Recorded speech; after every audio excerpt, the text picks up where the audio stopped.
Today, we're diving into a story that honestly sounds like it's straight out of science fiction, but I promise you, it's happening right now. It's an incredible tale of scientific innovation, and it all kicks off with one very unsuspecting plant. All right, so I've got a question for you. What could a mushroom, a toad, and a tobacco plant possibly have in common? I know, it sounds like the beginning of a really weird joke, but the answer? Well, the answer is genuinely mind-blowing. Believe it or not, what they have in common is the future of medicine. Yeah, seriously. These three, seemingly random organisms are right at the heart of a breakthrough that could totally reshape how we treat some of the most difficult mental health conditions we face. So how exactly do we get from fungi and amphibians all the way to a mental health revolution? Well, it all starts with a group of compounds that are getting a serious, and I mean serious, second look from the medical community. Let's get into it. You see, in just the last few years, there's been this renaissance in studying psychedelics for actual therapeutic use. We're talking about compounds that show real potential to treat severe conditions, things like depression, PTSD, and addiction. They seem to work by promoting neuroplasticity, which is just the brain's amazing ability to rewire itself, and by working with our crucial serotonin systems. And look, this isn't some fringe science we're talking about. The FDA itself has seen the potential. They gave psilocybin, the active compound in magic mushrooms, a breakthrough therapy designation. That is a huge deal. It's a massive signal that the medical establishment is taking this very, very seriously. But there's a catch, a big one. As all this interest starts to grow, a huge question comes up. Where do we get these compounds from? And this right here is the major roadblock that's been holding back a ton of research and development. Right now, we basically have two options, and frankly, neither of them are great. We can get them from natural sources, harvesting plants and fungi, but that brings up massive ecological concerns and risks wiping out entire species. The other option? Make them in a lab. But synthesizing these incredibly complex molecules is super expensive, really complicated, and it often creates a lot of chemical waste. So yeah, neither path is sustainable or easy to scale up. And this isn't just a theoretical problem. It has real-world consequences.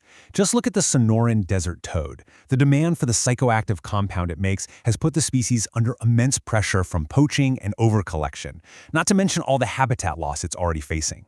It's a serious conservation crisis. So we're kind of stuck, right? Taking from nature is bad for the planet, and making it in a lab is super hard. So what do? Well, this is where the story gets really, really cool.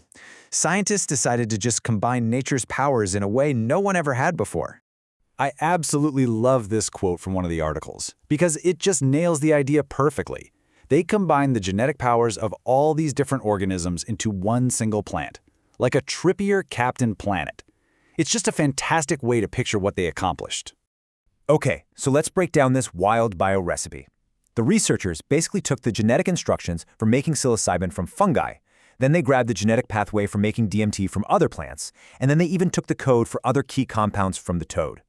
They bundled this whole genetic toolkit together and put it all inside one single host plant. And what you end up with is this incredible psychedelic cocktail, all being produced within one single organism. Just think about that for a second. You have compounds from the fungi kingdom, the plant kingdom, and even the animal kingdom, all being cooked up side by side in a single leaf. It's amazing.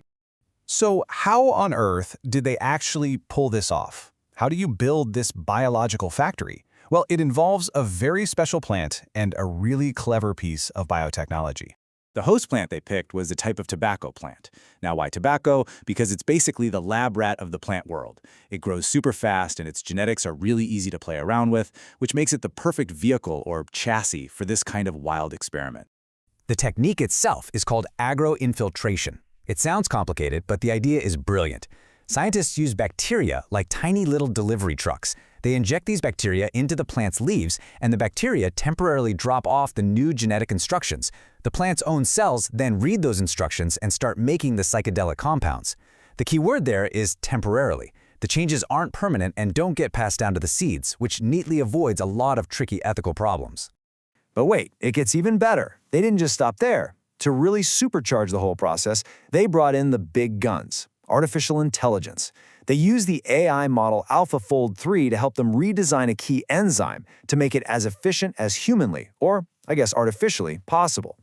And the result of bringing in that AI? Get this, a remarkable 40-fold increase in production. 40 times. That is just a staggering leap forward, and it really shows you the incredible power you can unlock when you combine biology with AI. Okay, so this is way more than just a cool science experiment, right? This is a genuine proof of concept. It's opening the door to a whole new way of making medicine. Some people are already calling it farming. That's farming with the PH for pharmaceuticals.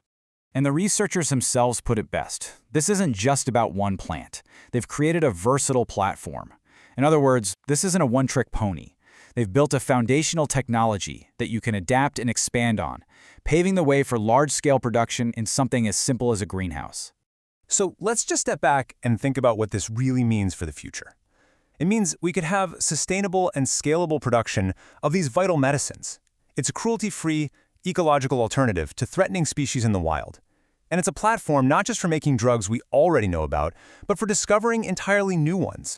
And this next part, this might just be the most exciting piece of the whole puzzle. By tweaking those enzymes just a little bit, the scientists were also able to create modified compounds that don't even exist in nature. Can you imagine that? Creating designer drugs, molecules tailored for very specific therapeutic effects, maybe with fewer side effects or for totally different conditions. The possibilities are just staggering. You know, this research has basically kicked open a door to a whole new world of possibilities. We've now seen it done with psychedelics, but the platform itself can be used for so much more. So the question I want to leave you with is this.